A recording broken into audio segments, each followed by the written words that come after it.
안녕하세요. 저는 60대 여자입니다. 여기에 들려오는 사연들을 들으면서 참 많은 생각이 드는데요. 저도 여러분들 못지않게 얼마 전 엄청난 일을 겪었습니다. 저희 집안의 잘못한 사람들에게 최고의 복수를 했고, 그때만 생각하면 아직도 통쾌합니다. 딱히 자랑할 이야기는 아니긴 하지만, 그래도 용기를 내어 이야기를 해보려고 해요. 저는 눈에 넣어도 아프지 않은 귀한 딸이 하나 있어요.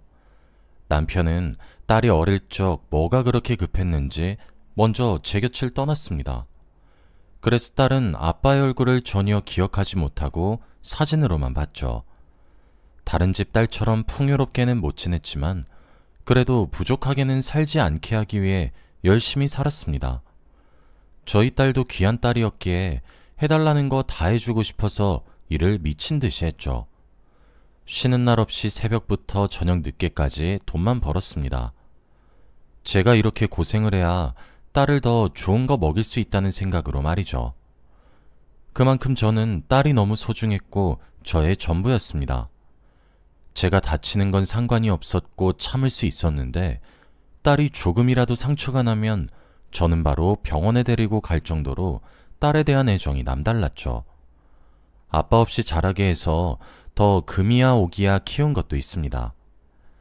제 딸이 이런 부족한 엄마의 품에서 자랐음에도 불구하고 정말 잘 자라주었어요. 학교에서 공부도 잘하고 친구들도 많아서 항상 선생님들이 칭찬을 했습니다. 학원 하나 보내주지 못했는데도 혼자서 척척 하는 걸 보면 얼마나 뿌듯했는지 몰라요. 그리고 일찍부터 철이 들어서 한 번도 제 속을 썩인 적도 없었죠. 딸은 좋은 대학교를 나와 또래에 비해 어린 나이에 좋은 회사에 취직을 했어요. 회사에서도 제 딸이 유망주로 보였는지 상도 여러 번 받아오더라고요. 그러니 저는 앞으로 딸이 꽃길만 걸을 줄 알았어요. 능력 있고 좋은 남자를 만나서 시집을 가고 말이죠. 그런데 입사한 지 얼마 되지 않은 딸이 갑자기 충격적인 소식을 전했습니다. 바로 결혼을 하겠다고 했죠. 그때는 딸이 20대였고 저는 청춘을 조금 더 즐겼다가 결혼하길 바랬어요. 제가 어린 나이에 딸을 낳아서 제 청춘을 딸한테 다 바쳤었거든요. 그래서 그런지 제 딸은 저와 다르게 조금 더 20대를 즐겼다가 시집을 가길 바랬습니다. 그런데 딸은 확고했어요. 지금 만나고 있는 남자친구와 연애를 한 지 오래되기도 했고 둘 다 직장도 있어서 결혼을 하고 싶다고 했죠. 대체 얼마나 대단한 남자이길래 제 딸이 이렇게 결혼을 하고 싶어 하나 궁금했습니다. 그런데 딸이 결혼하려는 사람은 의외의 인물이었어요. 바로 딸과 나이 차이가 많이 났고 그렇게 대단한 사람이 아니었습니다. 딸보다 능력이 좋지 못했고 이미 장가도 한번 갔다 온 사람이더라고요. 그런데 그런 사람한테 어떻게 제 딸을 시집 보낼 수가 있나요? 둘의 나이 차이가 띠동갑만큼 나는 것도 마음에 들지 않았는데 거기다가 재혼을 한 사람이라고 하니 당연히 억장이 무너질 수밖에 없었죠. 그런데 제가 이렇게 반대를 하면 뭐 하나요? 딸의 고집은 꺾을 수 없었습니다. 내가 뭘 한다고 했을 때 엄마 실망시킨 적 있어? 나 잘 살 수 있으니까 믿어줘. 딸은 진심으로 그 사람을 사랑한다고 했고 평생 함께하고 싶다고 했습니다. 그 남자가 제 딸을 얼만큼이나 사랑하는지는 가늠이 되지 않았지만 그래도 믿어보려고 했어요. 다른 거 다 필요 없고 저희 딸이 행복하기만을 간절히 바랬습니다. 둘은 속전속결로 결혼을 했고 같이 살게 되었어요. 그런데 저는 당연히 분가를 하고 신혼생활을 즐길 줄 알았는데 시댁살이를 하기로 했답니다. 왜 굳이 그곳까지 들어가서 사는지 당시에 이해가 되지는 않았지만 딸의 선택을 믿어보기로 했어요. 딸이 사돈댁에 들어가 사는 동안 얼마나 걱정을 했는지 모릅니다. 낯선 환경에서 적응하기도 힘들 거고 어른들 비위 맞추는 것도 쉬운 일이 아니잖아요. 딸은 잘 살고 있는 건지 저한테 연락도 잘 하지 않았고 어떻게 사는지 알 길이 없었습니다. 그래도 무소식이 희소식이라고 생각하고 저도 딸에게 많은 연락을 하지 않았어요. 그런데 어느 날이었습니다. 그날은 평화로운 주말이었고 집에 앉아 조용히 TV를 보고 있었죠. 그때 누군가 저희 집 비밀번호를 치고 들어왔습니다. 저희 집 비밀번호를 아는 사람은 딸밖에 없었기에 딸이 오랜만에 집에 온 줄 알았죠. 그 소리에 저는 버선발로 현관문까지 뛰어나갔어요. 문이 열리고 딸의 모습이 보였는데 굉장히 충격적이었습니다. 딸은 꼴이 만신창이었고 많이 울었는지 눈도 팅팅 부어있더라고요. 그리고 저한테 달려와 안겨 더 펑펑 울었습니다. 대체 이게 무슨 일인지 납득이 되지 않았고 저는 딸에게 설명을 요구했어요. 딸은 그 뒤로 10분 정도 더 오열을 했고 겨우 진정을 한 뒤 저에게 그동안 자신이 어떻게 살아왔는지 말해주었습니다. 그런데 딸이 하는 말은 정말 충격적이었어요. 바로 딸이 임신을 했다는 소식이었거든요. 저는 이 기쁜 일에 왜 이렇게 슬퍼하냐고 물어봤고 딸은 거기서는 임신을 축하받지 못한다고 합니다. 사돈댁은 그 유명한 아들아들하는 집안이라고 해요. 아들을 낳지 않으면 그 집의 며느리가 될 수 없는 거죠. 딸은 임신 사실을 알고 기쁜 마음으로 시댁 사람들한테 알렸지만 돌아오는 대답은 아들이냐고 묻는 거였대요. 그런데 다음날 바로 시어머니가 태몽을 꾸었는데 딸이었고 점집으로 가서 몇백만 원이나 들이며 이것저것 물었는데 제 딸에게 아들 사주가 없다고 했답니다. 그 뒤로 시댁의 괴롭힘이 너무 심해졌대요. 임신한 아이한테 이거 해라 저거 해라는 기본이었고 아주 가정도우미 취급을 받았다고 합니다. 그리고 여기서 끝이 아니었어요. 사이도 제 딸한테 막말과 괴롭힘을 서슴지 않았죠. 이미 제 딸은 그 집안에서 며느리가 아니었던 겁니다. 그저 밥 해주는 사람, 청소해주는 사람에 불과했죠. 하지만 딸은 바보같이 여기까지는 참을 수 있었다고 합니다. 그런데 딱 한 가지, 도저히 참을 수 없어서 집으로 뛰어왔다고 했죠. 바로 사위의 상간녀가 제 딸을 찾아갔다고 합니다. 그런데 그 상간녀는 제 딸에게 뻔뻔하게 사위와 이혼해달라고 요구를 했대요. 더 놀라운 건 상간녀는 사위의 아이를 임신한 상태였고 태몽이 아들이라 집안에서는 이미 상간녀가 며느리였죠. 한 지붕 아래에서 두 여자가 같이 지내는데 얼마나 힘들었을까요? 딸은 배가 나온 채로 한시도 앉아있을 틈이 없었고 매일 몸을 움직여야 했지만 그 상간녀는 집거실에 대자로 누워 제 딸에게 이것저것 시켰다고 해요.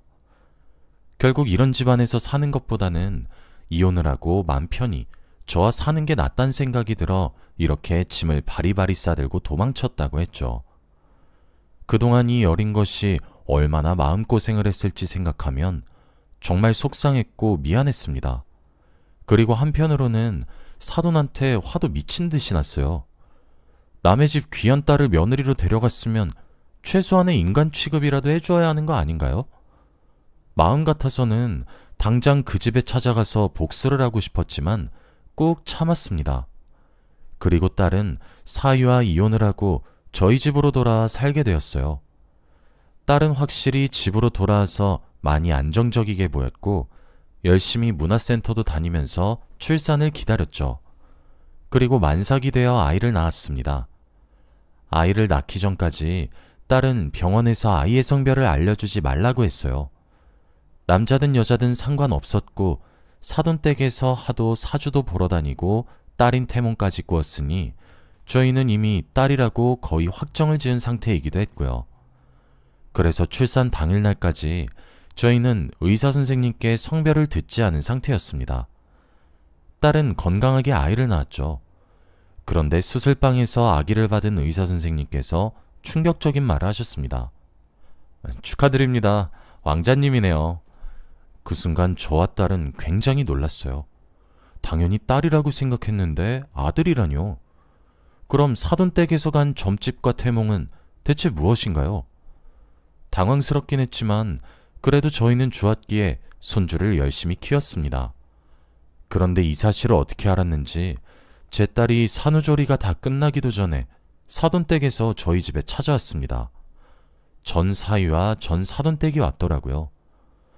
저희 딸이 아들을 낳았다는 것을 알고 양손에는 과일 바구니와 선물들도 잔뜩 들고 왔죠. 저와 딸은 딱 봐도 그들의 속셈을 알 것 같았습니다. 그리고 사돈댁은 딸이 안고 있던 손자에게 다가갔고 손자를 만지며 말을 하기 시작했어요. 아이고, 네가 내 손자구나. 할머니 왔다. 대체 이런 뻔뻔함은 어디서 나오는 걸까요? 저와 딸 둘 다 당황했고 딸은 사돈댁의 손을 뿌리치며 말을 하기 시작했죠. 할머니라뇨? 저 이 남자랑 갈라선 지가 언젠데요. 다신 찾아오지 마세요. 제 아들한테 할머니는 저희 엄마밖에 없어요. 그리고 딸은 현관문 밖으로 사돈댁이 가져온 선물들과 과일 바구니를 던진 뒤 그들을 내쫓았어요. 대체 무슨 양심인 건지 딸한테 그렇게 모질게 대해놓고 이제 와서 그러니 너무 속보였습니다. 그 뒤로도 전 사위는 제 딸에게 계속 찾아와 다시 합치자는 말을 했고 딸은 스트레스를 많이 받았어요.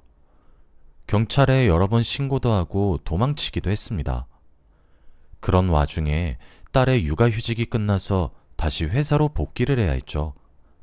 딸은 원래 자신의 일을 너무 좋아해서 아기를 낳고도 열심히 일을 했어요. 그리고 딸이 회사에 가는 동안 제가 손자를 돌보고 있었죠. 저와 딸은 손자를 보는 것만으로도 행복했고 아이를 잘 키우며 살게 되었어요. 그런데 딸은 회사 생활을 하고 꿈이 더 커졌는지 해외에 가고 싶다고 했습니다. 그것도 아들과 저와 함께 말이죠. 해외에 있는 회사로 가서 많은 것을 배우고 싶다고 했고 저한테 같이 가자고 했어요. 솔직히 저는 반대할 이유가 없었습니다. 딸이 혼자 벌어오는 돈으로도 충분히 저희 셋이서 행복하게 살 수 있었고 해외에서 잠시 살아보는 것도 좋았기 때문이죠. 그래서 저와 딸 그리고 손주까지 셋이서 해외로 가서 살게 되었습니다. 처음에는 딱 1년만 살다가 오려고 했는데 그곳이 너무 좋아서 2년 정도 더 있었던 것 같아요. 지금 생각해봐도 살면서 가장 행복했던 순간이 그곳에서 살았던 게 아닌가 싶습니다. 딸은 그곳에서 일을 더 열심히 했고 점점 더 성장했어요. 자신의 꿈을 향해 달려가는 모습을 보고 제 딸이지만 얼마나 자랑스러웠는지 몰라요. 그런데 거기서 딸은 일뿐만 아니라 사랑도 쟁취했습니다. 바로 같은 회사에 다니는 직원과 연애를 하기 시작했어요. 딸의 남자친구는 외국인이었죠. 저와 몇 번 인사도 나누었고 손주도 많이 본 적 있어요. 딸의 남자친구인 제임스는 딸의 아들과 정말 친하게 지냈고 자신의 친자식인 것처럼 대해주었습니다. 딸이 제임스를 만나고 더 행복해 보였고 드디어 자신만의 삶을 살아가는 것 같아 엄마로서 너무 행복했죠. 그리고 딸은 이제 한국에 돌아가야 할 때가 되었습니다. 제임스와는 당연히 장거리 연애를 할 줄 알았죠. 그런데 딸은 저에게 놀라운 소식을 전해주었습니다. 바로 제임스와 결혼을 한다는 말이었어요. 한국말이 서툰 제임스는 제 딸과 결혼하기 위해 한국에 있는 회사로 옮기기로 했대요. 그리고 손주를 자신의 아들로 삼을 거라고 했죠. 그러면서 서툰 한국말로 저한테 장모님이라고 해주는데 얼마나 감동을 받았는지 모릅니다. 저도 모르게 두 눈에서 눈물이 흘렀죠. 얼마 뒤 제임스와 딸 그리고 손주와 저는 넷이서 한국으로 돌아왔어요. 몇 년 만에 온 한국이라 설레기도 했고 긴장되기도 했죠. 제임스는 한국에 온 적이 처음이었지만 적응도 빨랐습니다. 그리고 그들은 속전속결로 혼인신고를 했어요. 둘은 빠른 기간 안에 결혼 준비를 했습니다. 눈 깜짝할 사이에 어느덧 두 사람의 결혼날이 되었죠. 저는 제임스가 너무 마음에 들었고 두 사람이 평생 행복하게 살기를 간절히 바랬습니다. 결혼식 당일날도 너무 좋았어요. 딸은 너무 예쁜 웨딩드레스를 입고 있었고 결혼식장에 온 사람들도 하나같이 다 결혼을 축하해 주었죠. 그리고 본격적으로 결혼식이 시작되었습니다. 딸과 제임스가 입장을 하고 주례사를 듣고 있었죠. 하객들도 다 집중을 하고 있었고 결혼식장은 조용했습니다. 그런데 그때였어요. 누군가 밖에서 소란을 피우고 있는지 직원들이 누군가를 말리는 소리가 들렸죠. 얼마 지나지 않아 그 사람은 저희 결혼식장에 닫힌 큰 대문을 열고 들어왔어요. 그리고 난 후 소리쳤습니다. 이 결혼 반대야! 그 말을 하고 버즌로드 위에 선 채로 소화기를 냅다 뿌려댔습니다. 하객들은 비명을 지르며 결혼식장을 나갔죠. 제 딸의 결혼식장에서 그 난리를 친 사람은 바로 전 사위였습니다. 정말 기가 찼죠. 결혼식을 한다는 건 어떻게 알았는지 이곳까지 찾아와 난장판을 만들었습니다. 소화기를 냅다 뿌려댔고 몇 분 뒤 상황은 종료됐죠. 이미 그때는 하객들이 다 도망친 상태였고 결혼식장에는 딸과 제임스 그리고 저만 남았어요. 소화기를 다 뿌리고 실실 웃고 있는 전사위 앞으로 제임스가 뚜벅뚜벅 걸어갔고 냅다 주먹을 날려버렸어요. 그런데 전사위는 제정신이 아닌 건지 맞으면서도 실실 웃고 있었습니다. 몇 분 뒤 경찰이 왔고 저희는 경찰서를 갔죠. 그런데 전사위는 제정신이 아니었습니다. 이미 술이 만취가 된 상태였기에 사리분별을 전혀 하지 못했죠. 제 몸도 스스로 못 가누었고 비틀비틀대고 있었습니다. 정말 답답하고 화가 나서 미쳐버리는 줄 알았어요. 딸과 제임스는 옷도 못 갈아입고 턱시도에 웨딩드레스를 입고 경찰서에 왔습니다. 경찰들도 한숨을 쉬며 전사위가 술을 깰 수 있도록 노력하고 계셨죠. 그런데 그때 경찰서에 누군가 뛰어왔습니다. 경찰은 전사위의 보호자라고 했고 저희는 그들을 보았죠. 바로 전사돈댁과 상간녀였습니다. 그리고 그 상간녀 옆엔 한 여자아이가 있었습니다. 그렇게 아들이 임신했다고 상간녀 편들 땐 언제고 나은이 딸이었던 거죠. 정말 어처구니 없고 헛웃음만 나왔습니다. 전사돈댁은 저희를 보고 고개를 푹 숙였죠. 자신의 아들한테도 달려가 이리저리 때리며 정신을 차리라고 했습니다. 그리고 얼마 지나지 않아 저희 쪽 변호사가 왔어요. 제임스와 딸을 담당해주는 전담 변호사가 있습니다. 그래서 이번 사건을 무조건 법대로 하려고 했죠. 저희 쪽 변호사가 피해보상금과 형벌에 대해 쓱 읊으니 전 사돈댁에서 굉장히 놀라더라고요. 그리고 자신들이 지금 그런 큰 돈이 어딨냐며 제발 선처를 해달라고 했습니다. 전 사돈댁이 부탁하는 걸로 모자라 상간녀까지 옆으로 와서 제발 한 번만 봐달라고 하고 있었죠. 그런데 저희 딸이 그 부탁을 들어줄 리가 있나요? 그 상간녀한테 당한 게 얼만데 말입니다. 딸은 그 집에서 살 때 짐승만도 못한 취급을 받았고 매일 같이 울었습니다.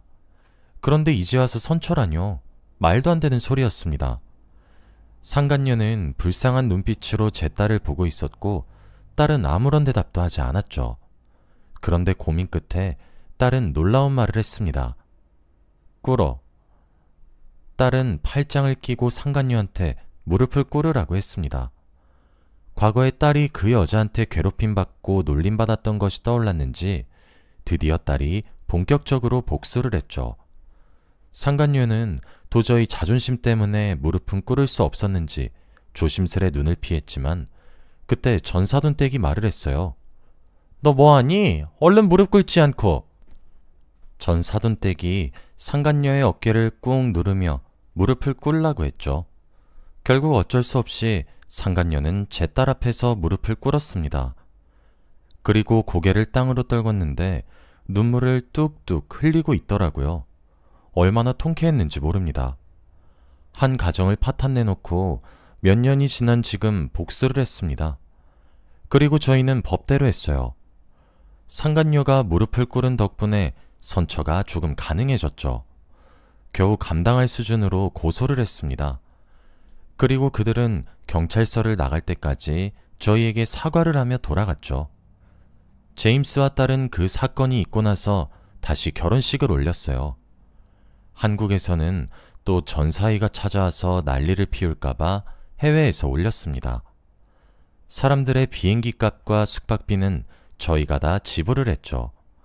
확실히 더 호화롭고 고급진 결혼식을 올릴 수 있었고 하객분들도 많이 좋아하셨습니다. 행복한 결혼식이 끝났고 저희는 외국에서 살기로 했어요. 한국에서는 안 좋은 기억들이 너무 많기도 했고, 사위인 제임스와 딸도 해외가 더 편하다고 하더라고요. 그리고 손자의 교육 면에서도 외국에서 배우는 게 더 낫다는 생각에 그렇게 결정했습니다.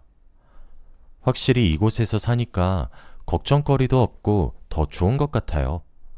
손자도 이제 어느덧 커서 할머니라는 말을 하는데 얼마나 감동을 받았는지 모릅니다. 제임스도 친아들이 아니라 적응하기 힘들었을 텐데 저희 집에 가족이 되어주셔서 정말 고마웠습니다. 딸은 과거의 아픔을 제임스를 만나고 나서 많이 나아졌어요. 이젠 자신의 인생을 즐길 줄도 알고 제임스와 행복하게 지내고 있습니다. 이제 저희 가족엔 평화가 찾아온 것 같아요. 지금 생각해봐도 저희 집에 어떻게 이런 일이 있었나 싶습니다. 전 사돈댁은 아직도 저희에게 피해 보상금을 갚고 있어요. 매달마다 통장에 돈이 들어오는 거 보면 기분이 묘합니다. 여러분은 결혼 잘하시길 바랄게요. 저희 이야기는 여기까지입니다. 들어주셔서 감사합니다.